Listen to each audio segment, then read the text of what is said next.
Dans l'après-midi du 26 mars 1997, le shérif du comté de San Diego reçoit un appel anonyme. J'appelle pour signaler un suicide de masse. Je peux vous donner l'adresse. Le shérif au début hésite à envoyer ses hommes car il croit à un canular. Mais en arrivant à l'adresse indiquée, les policiers comprennent très vite que ce n'est pas du tout en réalité un canular, mais bien pire que ça. Mais avant d'aller plus en détail dans cette affaire sordide, fermez les yeux et laissez votre corps se détendre. Vous êtes très nombreux à écouter mes interviews et threads d'horreur dans des situations parfois assez inconfortables et improbables. D'ailleurs, n'hésitez pas à me dire là actuellement en commentaire dans quelle situation vous vous trouvez, dans quel contexte vous regardez cette vidéo. Si vous n'êtes pas à l'aise, vous inquiétez pas, j'ai la solution pour vous. Emma. Alors Emma Sleep c'est quoi? Eh bien c'est de l'assurance d'un sommeil de qualité. Leur matelas, conçu avec expertise, vous offre un confort absolu. Que vous soyez plutôt à dormir sur le dos, le ventre, bref, leurs produits sont conçus pour passer les meilleures nuits possibles. Et en plus dans une variété de matelas pour tous. La technologie Ergocell d'Emma favorise une nuit fraîche et sereine. Donc fini pour vous les mal de dos pendant le visionnage des histoires d'horreur. Et parce qu'Emma a confiance en ses produits, vous bénéficiez de 100 nuits d'essai. C'est tout bonnement énorme. Et en plus de ça, vous avez la livraison qui est gratuite. Et si le matelas, imaginons, ne vous convient pas, vous avez le retour qui est gratuit. Et si vous doutez encore, leur matelas Hybrid 2 a été élu meilleur matelas testé en France. Découvrez dès maintenant les amis Emma Sleep en description et profitez jusqu'à moins 50% grâce aux offres French Day 2024 jusqu'au 1er octobre. Et en plus de cette belle réduction, vous ajoutez une remise supplémentaire cumulable de 10% grâce à mon code LEO. Valable, je précise, jusqu'au 8 octobre à minuit. Et le tour est joué quoi finalement quand vous avez fait tout ça. Je vous conseille les amis sincèrement de vous rendre sur le site. Merci beaucoup à Emma pour la confiance car c'est grâce à des partenaires comme ça qu'on va arriver à faire de plus grosses prods sur la chaîne, à faire des projets beaucoup plus beaux, beaucoup plus ambitieux. Et sur ce, reprenons notre enquête. En pénétrant dans la résidence, là où l'étrange voix les a conduits, ils découvrent des corps sous des linceuls violets. Et en traversant les pièces, ils trouvent encore des corps, tous alignés. Et si nombreux que plus ils en découvrent, plus ils se demandent combien il y en a. D'abord sur leur garde, dans le cas où un potentiel tueur en série se cacherait dans la maison, les agents des forces de l'ordre se trouvent bien démunis quand ils réalisent que la scène ressemble plutôt à un suicide de masse. Scène qu'ils décriront plus tard comme étant tellement sereine qu'elle en était surréaliste. Marshall Applewhite. Alors ce nom ne vous dit peut-être rien du tout, ni même son visage d'ailleurs. Pourtant, ce petit monsieur que vous voyez à votre écran est mondialement connu pour avoir été le dealer d'un groupe de plusieurs dizaines de personnes. Groupe qu'il conduira d'ailleurs avec lui au plus grand suicide de masse des États-Unis de l'époque, après le massacre de Johnstown en 1978. Les images que vous avez sous vos yeux peuvent vous paraître être des captures d'écran d'une vidéo représentant un vieux monsieur sympa qui parle, pourtant ces images sont loin d'être drôles. Elles vont vous glacer le sang en apprenant qu'elles sont toutes les dernières que Marshall Applewhite a enregistrées juste avant de se suicider. Si vous demandez comment les adeptes d'un tel groupe à dérive ont pu se laisser conduire à la mort comme des moutons, sachez que personne n'est réellement à l'abri, vous le verrez, de se faire endoctriner. L'histoire que vous apprêtez à écouter nous apprend que n'importe qui peut rencontrer un jour la mauvaise personne, celle qui peut jouer sur vos failles au point que vous vous perdiez vous-même dans les méandres de votre propre humanité. Laissez-moi les amis vous emmener avec moi mener l'enquête sur cette hyper flippante, la Heaven's Gate. Laissez-moi aussi vous faire découvrir comment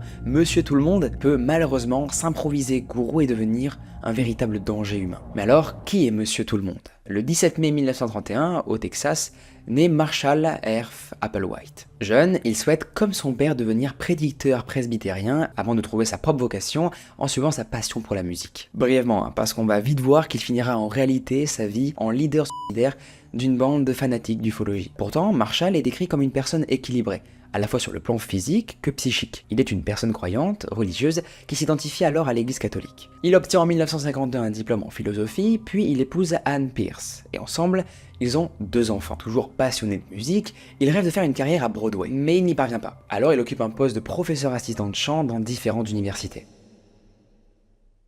En réalité, une sombre évolution dans les ténèbres est en train de s'opérer en lui, ténèbres qui le rongent intérieurement depuis très longtemps. Marié en couple hétérosexuel dans les États-Unis d'Amérique des années 1970, Marshall est profondément et secrètement attiré par les hommes. Mais ça, il ne va pas du tout l'assumer. Cette homosexualité non assumée le tourmente en silence depuis hyper longtemps. Et une aventure avec l'un de ses étudiants l'a même contraint par le passé à quitter un établissement. Sa femme, apprenant la relation extra-conjugale de son mari, finit par demander le divorce, après avoir essayé de sauver leur mariage pendant 3 ans, mais sans y parvenir. Puis, c'est le décès de son papa que doit affronter Marshall.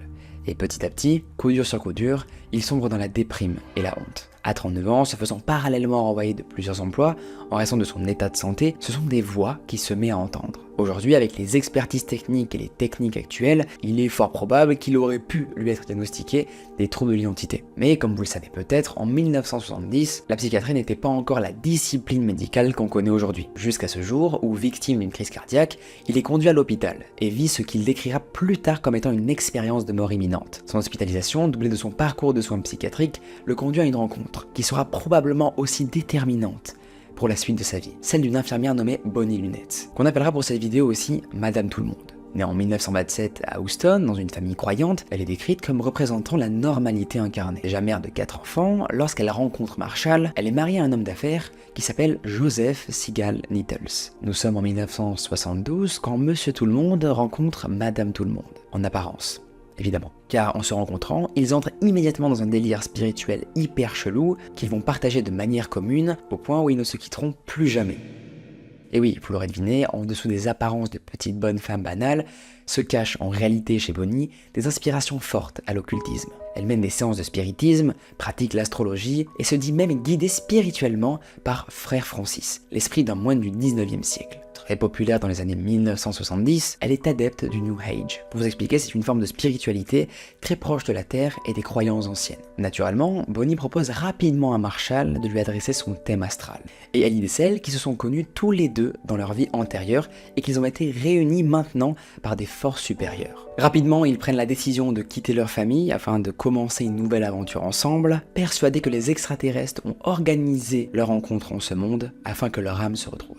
Ils sont complètement barjots. Ils sont aussi persuadés que la fin du monde approche, et que seuls quelques élus seront sauvés, comme l'annonce le livre de l'Apocalypse dans la Bible. Des extraterrestres dans la Bible, vous allez me demander? Ces deux énergumènes, oui, réinterprètent bien de nombreuses formes de croyances à leur façon, mélangeant la Bible, les extraterrestres, la théorie des anciens astronautes, et parfois même la science-fiction comme la série Star Trek. Oui, voilà, vous allez voir, on n'est pas à la fin de nos surprises avec eux. Le délire, vous allez voir, est bien profond. Je précise au cas où, mais il n'est pas question ici de débattre de l'existence ou de la nature de Dieu, ou de l'interprétation des textes religieux ici. Seulement, là, on présentera l'idéologie de Marshall Applewhite et de sa femme Bonnie Lunette. Pour faire simple, d'après leur théorie, Dieu est un extraterrestre hyper évolué qui voyage dans le cosmos à bord d'un vaisseau gigantesque. Selon T et Tho, aussi appelés Marshall et Bonnie, les visites d'extraterrestres sur Terre sont très rares. Et la dernière fois qu'un extraterrestre a incarné une forme humaine, d'après eux, ce n'était ni plus ni moins que la personne de Jésus-Christ. Ils affirment que si l'on suit leur mode de vie, notre corps se transformera chimiquement et biologiquement en un corps parfait d'extraterrestre. Condition pour embarquer à bord du vaisseau venu sauver les croyants à la fin du monde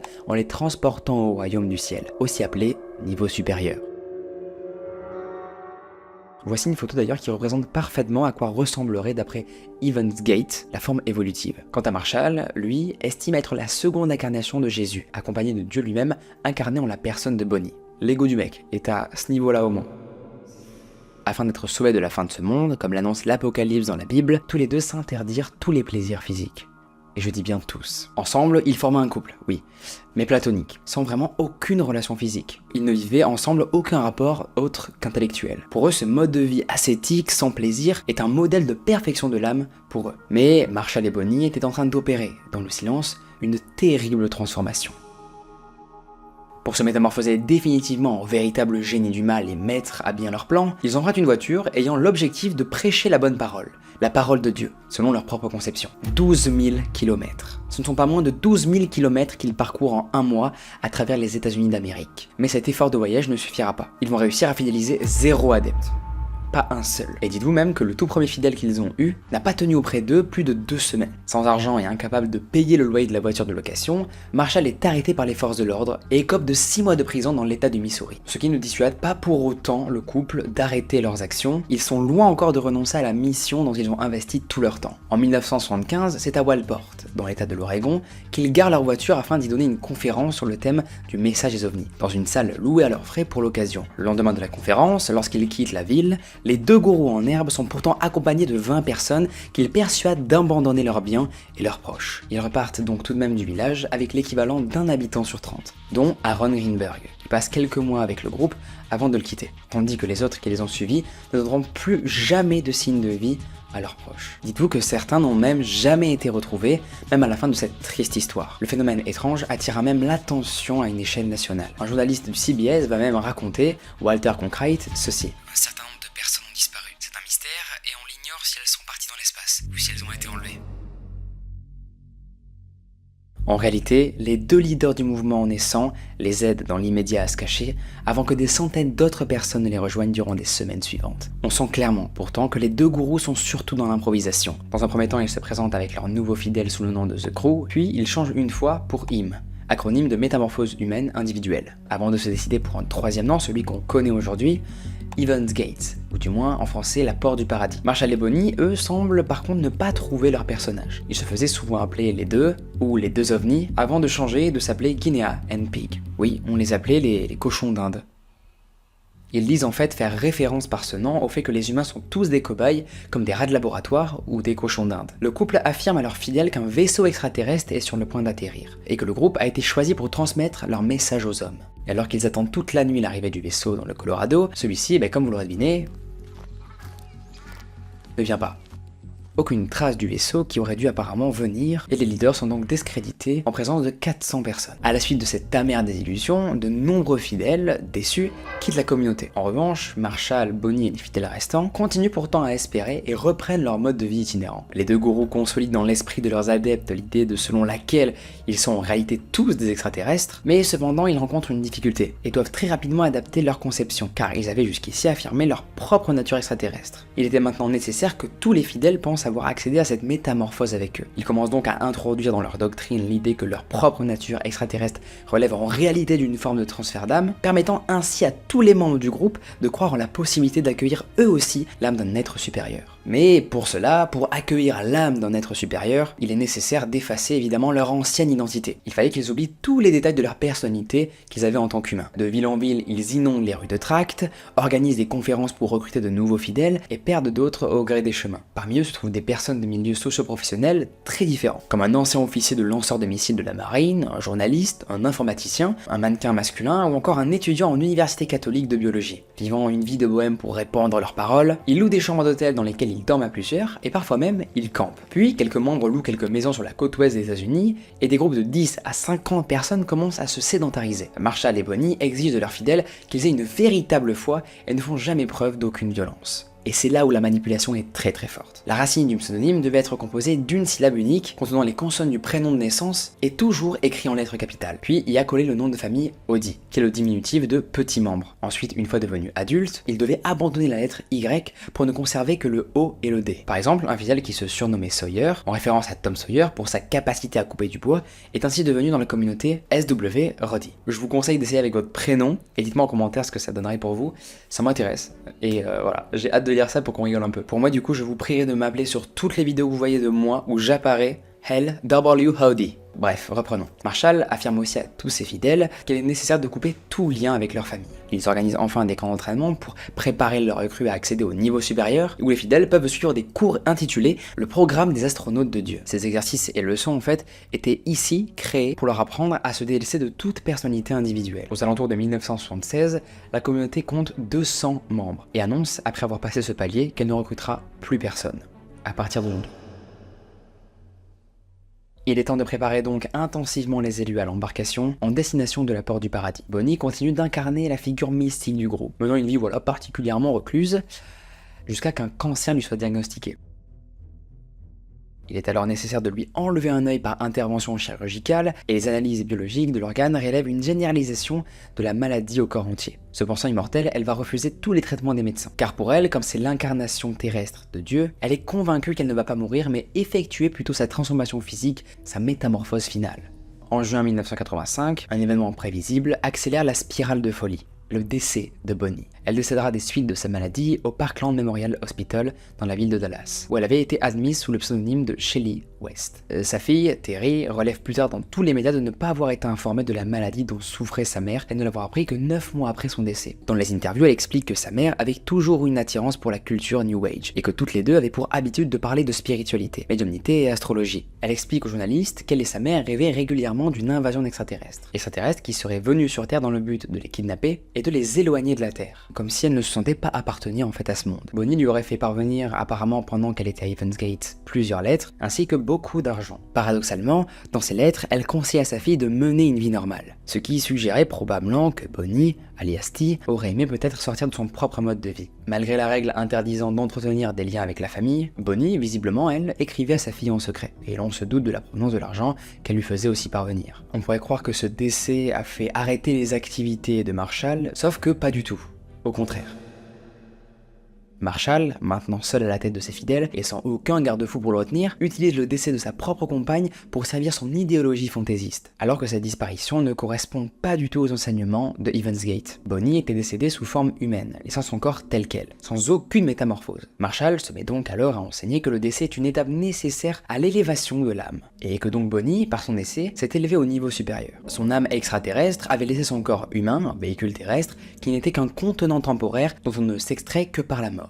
Marshall s'isole donc de plus en plus afin de pratiquer la communication spirit pour entrer en contact avec l'âme de sa défunte collègue, et parallèlement à ça, il enseigne à ses disciples les conseils qu'il doit recevoir de Bonnie durant ses séances de communication. Et ces conseils deviennent progressivement des décrets à respecter pour tous les membres de la communauté Heaven's Gate. Marshall est en train de consolider là les fondements des théories qui scelleront malheureusement le destin lugubre du groupe et affirme: La vie terrestre est fondamentalement corrompue par le mal. La civilisation est condamnée. L'apocalypse approche. Seule une minorité d'élus, choisis par le niveau supérieur d'évolution, seront sauvés. Ils quitteront leur corps, ces conteneurs temporaires de l'âme, embarqueront dans un ovni et seront réincarnés sur une autre planète. Il est maintenant évident que la mort est un passage inévitable pour le niveau supérieur. Et Marshall estime que la communauté Heaven's Gate est enfin prêt à rejoindre le niveau supérieur. Mais Marshall encourage plus que jamais ses fidèles à le considérer comme le Christ. Et va même jusqu'à aller organiser une cérémonie symbolisant le mariage entre lui et chacun d'entre eux, où tous se passent un anneau au doigt. Les fidèles d'Heaven's Gate doivent accepter une relation exclusive avec le culte, et une discipline implacable rythme alors la vie de la secte. Dites-vous que Marshall va commencer même à imposer des réglementations au moindre geste de la vie quotidienne des disciples. Il va contrôler la durée de douche de chacun, la taille, la durée de cuisson et le nombre des pancakes au petit déjeuner. Marshall s'enferme dans un univers là de plus en plus paranoïaque, mais prône toujours que les fous ce sont pas eux, mais qu'ils sont bien à l'extérieur de leur communauté.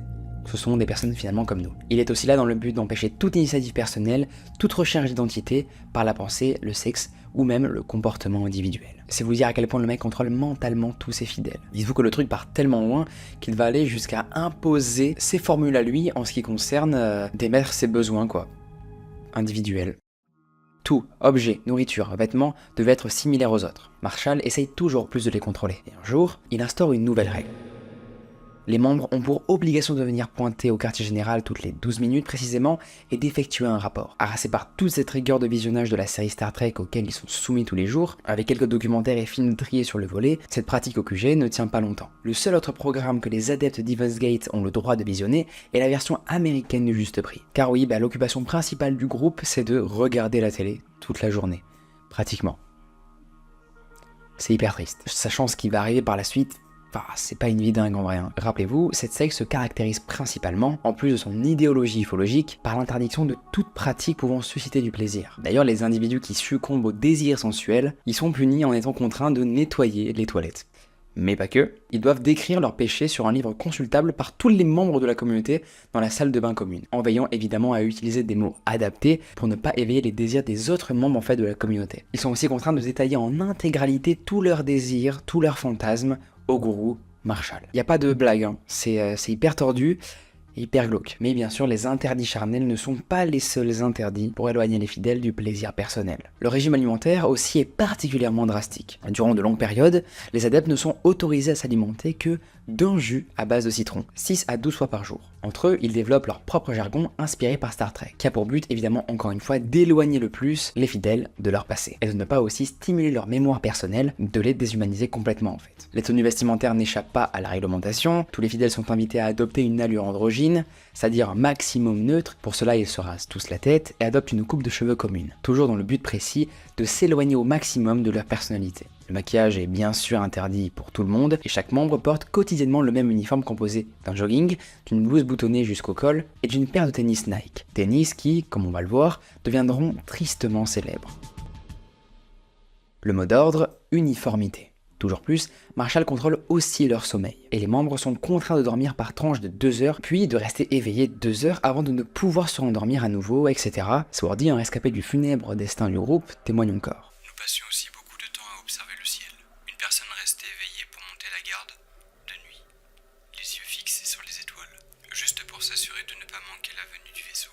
Puis après notre tour de garde assigné, nous pouvions retourner nous coucher. Pour continuer le calvaire quotidien imposé aux membres, ils sont chargés obligatoirement d'occuper des petits emplois à l'extérieur pour subvenir aux besoins de tous. Courant 1990, le groupe fonde une société informatique nommée Highter Source, dont les clients d'ailleurs ne sont pas du tout au courant du culte auquel appartiennent les employés. Pourtant, malgré toutes les privations que Marshall impose à ses fidèles, il n'en a pas encore fini avec ses exigences. Le pire, les amis, dites-vous, reste encore à venir. Là, dites-vous qu'on n'a parlé que d'un faible pourcentage par rapport à toute l'atrocité qu'il a fait subir après à ses fidèles. Marshall prétend maintenant qu'il est nécessaire de supprimer le désir physique, en faisant subir aux hommes une castration.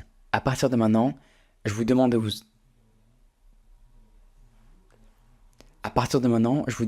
accrocher. Au départ, un membre de la communauté ancien infirmier est désigné pour pratiquer sur un volontaire une intervention chirurgicale destinée à ouvrir la peau et extraire les testicules. Mais cette expérimentation se termine en véritable boucherie. Les testicules, coupés de leur possesseur, sont jetés du haut d'une falaise afin de cacher les éventuelles preuves de la mutilation. Et les membres vont prétendre qu'il s'agit d'un accident lorsqu'ils font admettre leur collègue à l'hôpital, qui est à ce moment-là, lui, proche de la mort. Mais Marshall, pour autant, encore une fois, ne renonce pas. Il a un plan en tête, bien élaboré, et il va le suivre jusqu'au bout. Il finit par manigancer avec un chirurgien au Mexique qui accepte de pratiquer une castration chimique sur une partie des membres du groupe, que l'on estime à peu près de 7 à 9 hommes. Et dans ces membres-là, je précise qu'il y a aussi Marshall. Pardonnez-moi de vous dire qu'on n'a pas du tout encore atteint la pointe de l'iceberg de l'horreur du groupe Evansgate. On est vraiment qu'au début. L'annonce du passage d'une comète commence à faire courir des rumeurs populaires selon lesquelles un extraterrestre a été photographié dans la traîne de l'objet. Oui, pour rappel, nous sommes en 1995 à ce moment-là, et les rumeurs ou légendes urbaines plus largement sont un peu les creepypastas de l'époque. La comète Hale-Bopp, découverte le 23 juillet 1975, visible à l'œil nu pendant 18 mois, est considérée comme la comète la plus observée du XXe siècle, et l'une aussi des plus brillantes vues depuis plusieurs décennies. En novembre 1996, un astronaute amateur de Houston aux États-Unis réussit à prendre une image de la comète, et le cliché montre traîner dans sa traîne un objet flou, un peu allongé. Il appelle après avoir observé ça une chaîne radio animée par un certain Art Bell et annonce avoir découvert un objet du genre Saturne dans la traînée de Hale-Bopp. La conviction de l'existence d'un vaisseau spatial caché dans la queue de la comète Hale-Bopp se répand partout, allant même jusqu'à se répandre chez les auditeurs de l'émission de radio, qui profitent évidemment de l'occasion pour ouvrir son micro à ses prétendus voyants. L'une des invitées, qui se définit comme médium, affirme avoir utilisé des pouvoirs psychiques sur la photographie de la comète, en collaboration avec une seconde voyante nommée Prudence Calabrese. Elle aurait découvert l'existence d'un monolithe semblable à celui de 2001, l'Odyssée de l'espace. D'ailleurs, voici un exemple fantaisiste de monolithe, pour ceux qui verraient pas trop de quoi je parle. Les fans d'OVNI ont conclu alors très vite que cette présence peut être en réalité un vaisseau extraterrestre qui suivrait de très près la comète. Plusieurs astronomes vont évidemment démentir tout ça, en affirmant que l'objet est simplement une étoile de magnitude 8,5. Pour le gourou délirant, pourtant, il est évident que la comète est ni plus ni moins le vaisseau de Dieu, vaisseau qui serait d'ailleurs piloté par Ti, sa compagne, qui reviendrait des morts pour sauver les âmes des fidèles. Il clame alors dans l'un de ses enregistrements délirants: Maintenant, la fin des temps, je ne le crains, est proche de nous. Cela arrivera à la fin de ce siècle. Je ne veux pas m'ériger en prophète, mais mon instinct me le dit. Il n'en faut pas moins aux membres d'Evansgate pour déclarer qu'il s'agit du signe qu'ils attendaient depuis le début. Nous sommes en 1997 et au total, le groupe ne comprend pas moins de 18 hommes et 21 femmes âgées de 26 à 72 ans. Ils ont emménagé dans une maison près de la ville de San Diego aux États-Unis, maison qui sera leur ultime demeure terrestre. Alors que le groupe se dit formellement opposé au suicide, ses membres voient pourtant dans leur corps un obstacle pour leur départ au niveau supérieur. Pour que ce passage puisse se faire, ils ne devaient plus avoir aucun attachement à la Terre et à leur corps d'humain. Marshall et ses disciples enregistrent tous, comme vous le voyez à l'écran, une ultime vidéo d'adieu dans laquelle nombre d'entre eux se disent enthousiastes à l'idée d'être délivrés de ce qu'ils pensent être l'apocalypse. Nous sommes très heureux et fiers d'être les fidèles de Ti-Edo, et nous ne pourrions pas être plus plus heureux qu'en faisant ce que nous faisions. Enregistre une dénommée Julie la Montagne, ou je le dis probablement. Ils inscrivent aussi dans un journal chacun une annotation, et dans la colonne temps de retour estimé, on peut y lire des inscriptions telles que jamais ou hasta la vista baby, qui nous montrent là très clairement la détermination du groupe à rejoindre le niveau supérieur, mais aussi à ne jamais revenir.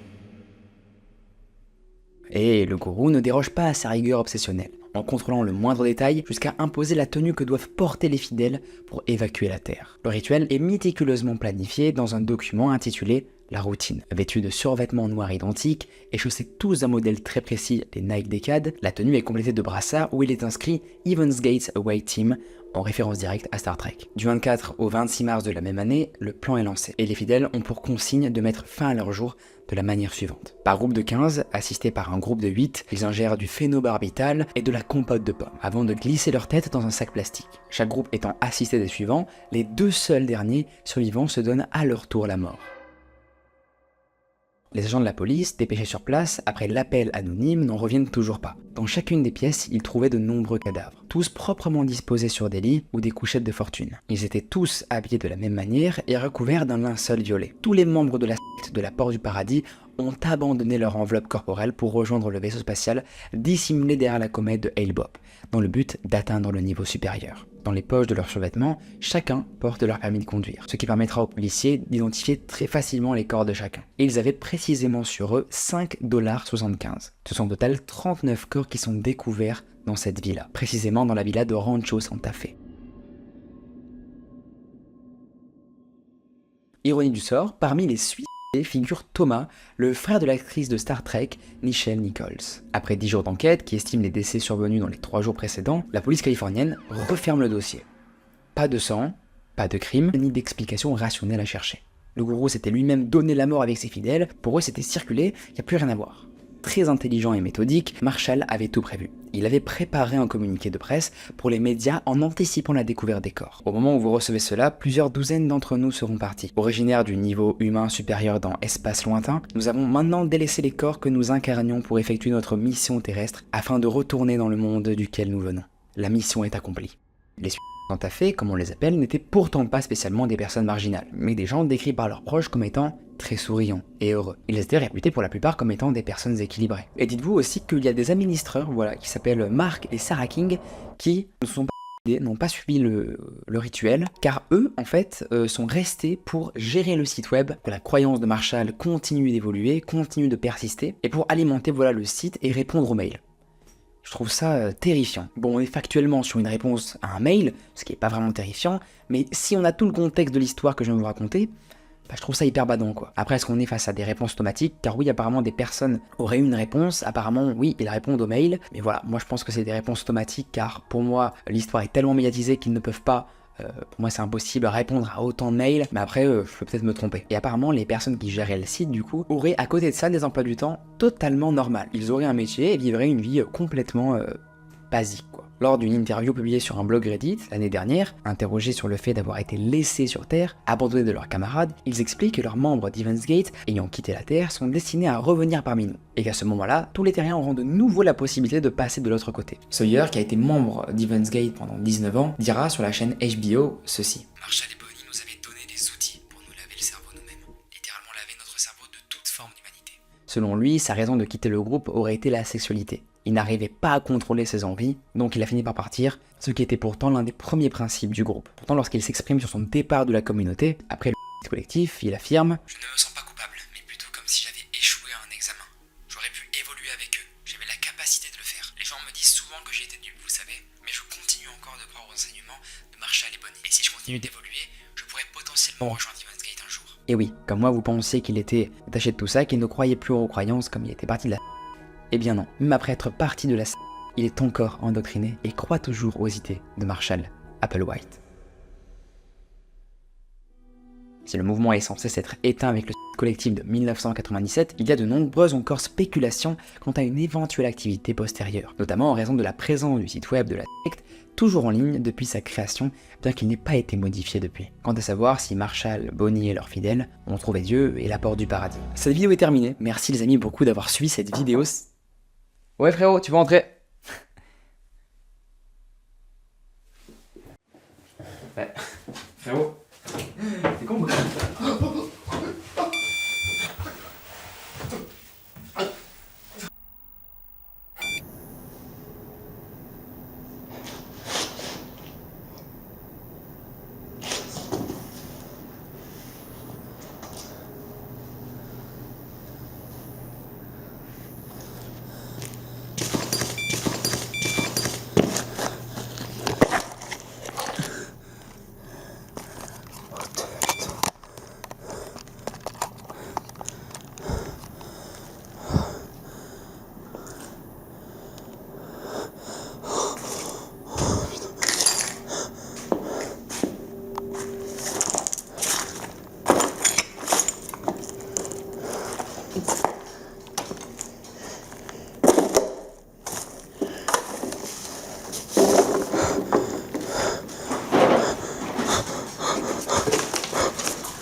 Five!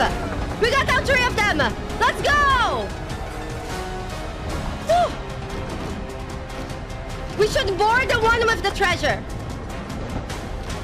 Five!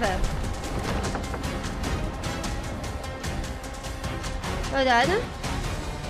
We can turn. Okay, we're gonna board the one. You see how two of them, they have loot and one doesn't? The one that has loot, I think we can loot the top. So let's board that one first.